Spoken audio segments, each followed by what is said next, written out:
Hey everybody, welcome to our Julabo / HACCP demo with Chef Dustin Salvaggio. We are going to attempt today to kind of sort of touch the surface on what a HACCP plan is and what it means for you, and also kind of sort of introduce something very new from Julabo, which is what they refer to as their HACCP stick, which basically is a very well-packaged beginnings of a HACCP plan for you. It will get you most of the way there with your local municipality for small-scale sous-vide or modified atmosphere packaging or low-temp cooking and those kinds of things. So here we are, and I'm going to hand it over to Chef. I'll be off on the side here trying to field some of your questions. So listen up and stay tuned. Thank you. Thanks for having me here at JB Prince. I am Dustin Salvaggio from Julabo USA and Fusion Chef. I'm here to talk to you today a little bit about HACCP. It's the nasty thing that most chefs try not to address every day when they're utilizing their sous vide in their operations. However, it's a necessity not just to protect the establishment, but it's also a requirement if you are using reduced atmosphere packaging or modified atmosphere packaging, so that your food is safe and consumable for your guests, and that you can actually prove that's the case. So what is HACCP? HACCP is a control system that monitors and documents food production through the flow of the process, and the biggest thing is it ensures at the end of the day that your product is safe to eat. Why is it necessary for sous vide applications? Well, sous vide in itself utilizes reduced oxygen packaging, and it also utilizes low temperature cooking. Both of those could be a formula for disaster when you're talking about pathogens and microbiological growth. So the government insists that we have a HACCP plan in place to make sure that your food production is safe and that your food is consumable. HACCP plan consists of basically 7 steps. Those 7 steps are conducting the hazard analysis of your food process, seeing where there may be issues that you have to address. The second is determining what your actual critical control points are. And critical control points are the actual steps in the process where you have controls to reduce or eliminate or prevent the growth of pathogens in your process, and they're guarded very closely by the system. So the CCPs are the crux of your plan and what you really want to focus on. After you determine what your CCPs are, then you want to figure out what are the limits.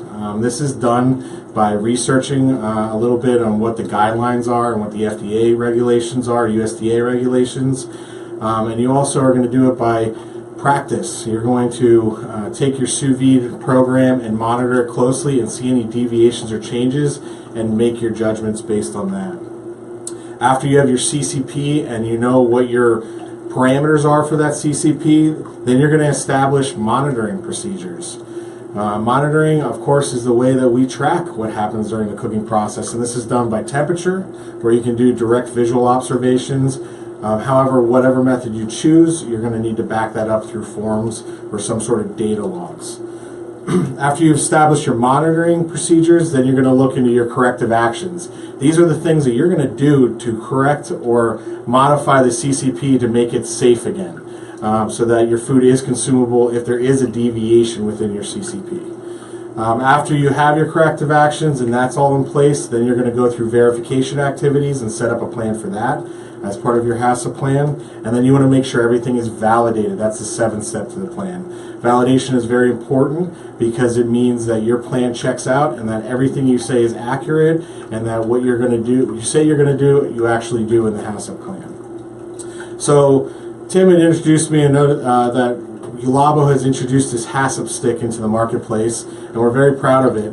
What it's going to do for you is it's going to set you up with the 85% of what you need to become compliant. The other 15% is up to the case-by-case basis of what you're actually producing and cooking. There is no one-size-fits-all HACCP plan. However, there's a great framework in place here through our memory stick. In the memory stick, what you're going to get is a HACCP plug-and-play workbook. I can show that to you real quick if you pay attention to the screen. In this workbook, we have all kinds of worksheets already set up for you. One of the most important ones here is this flow chart that we have The flowchart is essentially this process that you're going to put your sous vide prepped item through. And in that sous vide prep item process, you want to account for any CCPs, which you can see are listed on the side here. And when you actually fill out this form, you're just going to fill in the red quantities here, the red parameters. You don't have to worry about anything in white. That's already formatted for you. Once that's filled out, you're going to go into your CCP Explanation, which is a template here. This needs to be filled out in completion by the chef or the HACCP director of your operation. And it's the most labor-intensive part of the plan. However, once one is done, it's pretty much a plug-and-play model from there on out, depending on your recipes. We have included an example here, which you can see on the screen, which shows you some of the jargon that you may come across or need to include, as well as a good starting point for how to approach your CCP explanation. And then the rest of the workbook that's included is all of your logs that you would need to if you were doing the old pen and paper logging method. There are automated ways to do it now as well, which are acceptable. However, when you are presenting your HACCP plan to the health department, it's a good practice to give them full access to your records. However, you don't want to give them copies or documents, just in case there is any infractions on there. Then it's public knowledge and they can announce it to the world, but you do want to make everything accessible for your health department. So you have your pen and paper logs here, or you can complete them directly into the workbook electronically. Another key part of the plan is this syllabus here that we've written for you, which goes over the basics of HACCP and what to address when you're going through your HACCP plan, and key points that need to be addressed during that process. It'll go through the 7 steps, and in each step it'll list certain things to pay attention to as well, and what the step refers to, what the USDA, FDA, or your local municipality wants to see in your HACCP plan. This final thing that you're seeing on the screen here, now this is something that's proprietary to Fusion Chef and Julabo. It's their Diamond Circulator. Their Diamond Circulator on the market, which is over here. It comes complete with data logging capabilities as well as hundredth of degree accuracy, and is great for tracking and logging any of the data associated with cooking sous vide. It's very easy to monitor as well, because the core temperature of your product is always the largest number on your display. When you have the Fusion Chef software up and running, which we do on the screen, it's always going to have a small window in the corner as well to tell you what your set point, your bath point, and your core temperature is. According to HACCP and FDA regulations, you need to take a recording a minimum of every 5 to 10 minutes to make sure that you're recording enough data to prove that your cooking process was safe. However, with our units, you can program them anywhere from 5 seconds up to the 5-minute timeline if you want to, so you can get a more accurate cooking curve. If you notice the one on the screen, this is the biggest reason that we need a HACCP plan. When foods cook, it takes a while for the food to reach the set temperature just because of the laws of thermodynamics. So if you notice here, our growth curve, or our heating curve for the temperature of the product is a nice steady growth, and it's almost up to temperature, but the last 2 to 3 degrees is taking quite a bit of time. Will take actually 2/3 of your cooking process. That's where all the nasty germs can grow, and that's why your health department wants to make sure you're safe with it. So just to interrupt really quick, I'm sorry, the voice in the background is me, Tim Music again. So the green line basically represents the current temperature of the product that's in the bath, is that correct? And that is, just for the record, a ribeye. Yes. And then the red line is where you're trying to achieve temperature to. Correct. And so currently that particular protein is actually probed and in the bath. Mm-hmm. So it's in a sealed bag, probed and in the bath. So I thought that was just kind of something important to point out. We're not just, this is not TV magic. It's actually happening in the room. Yes. So this is happening right now. Like Tim had mentioned, it is a ribeye steak, and it's a decent sized thickness, so we wanted to make sure that we were accurate in the cooking time.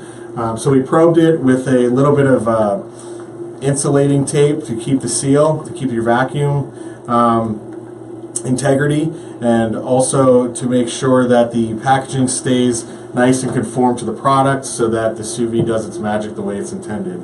There is one line which is hard to see on this display just because it's already been achieved, and that's the actual bath temperature line, which is blue line. it's hidden behind the red line because the bath temperature and the set point are the same currently.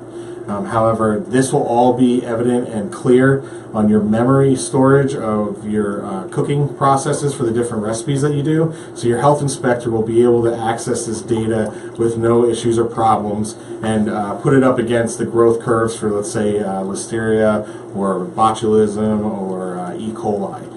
So it makes it very easy for your health inspector to make sure that your cooking and cooling process is done correctly.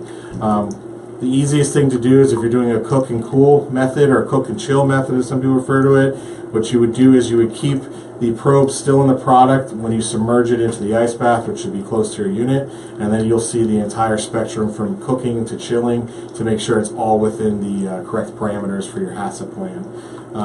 Only unit I know of on the market that does that effectively, and you can walk away from it. It doesn't have to be hooked up to a computer. It will store memory. I've stored 6 days or so on there of memory for when I've cooked products, so it's very convenient for the modern chef to utilize this software and this hardware.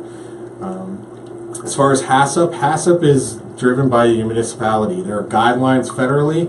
However, it's up to your local municipality as to what sticks and what doesn't, or what they would like to see or not see. So we've included a one-size-fits-all to the best of our ability. However, if there is something else that's needed for your HACCP plan that's not included in the stick, of course you have a resource at Julabo Fusion Chef and JB Prince that we can make that accessible to you and help you through that step of the process.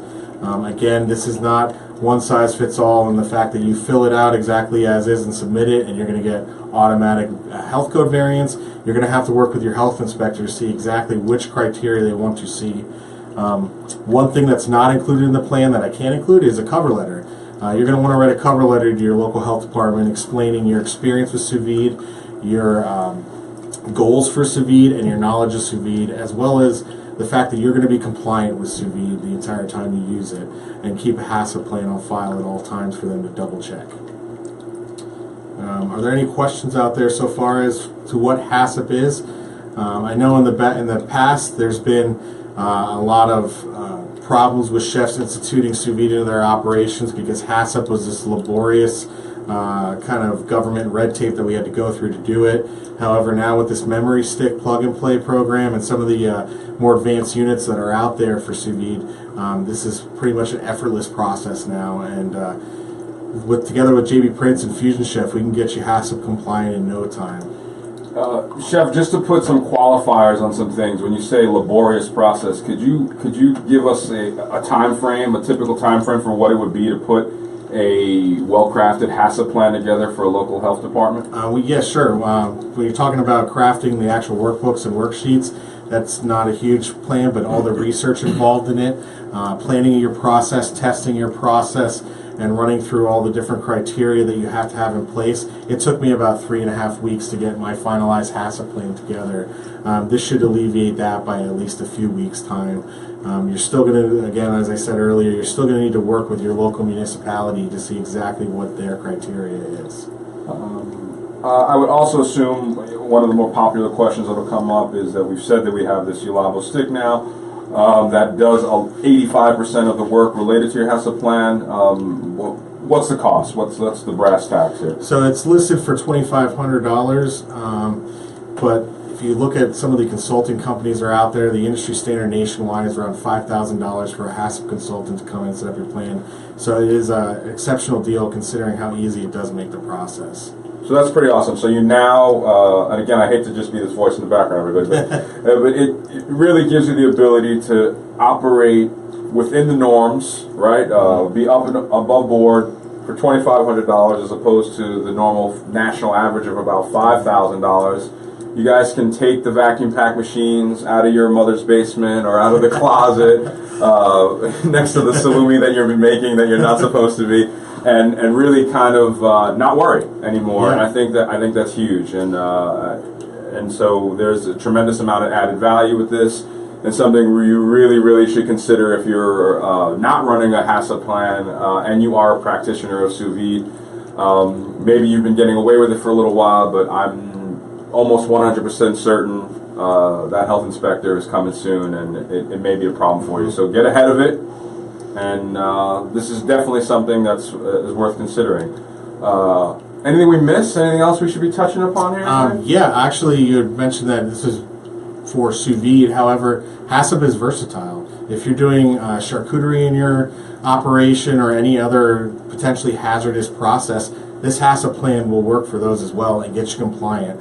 And I know as chefs, we have all of our attention focused on our final dishes and what we're going to sell to the customer, but the process involved is extremely important, and it's extremely important to be compliant, A, to ensure that you are safe in the way you're producing your food, and B, to make sure that if somebody, heaven forbid, somebody gets sick in your establishment, you have the proof to back up that what you did was correct, and it takes some of the liability off of your table. And one last thing is it helps you be a better chef.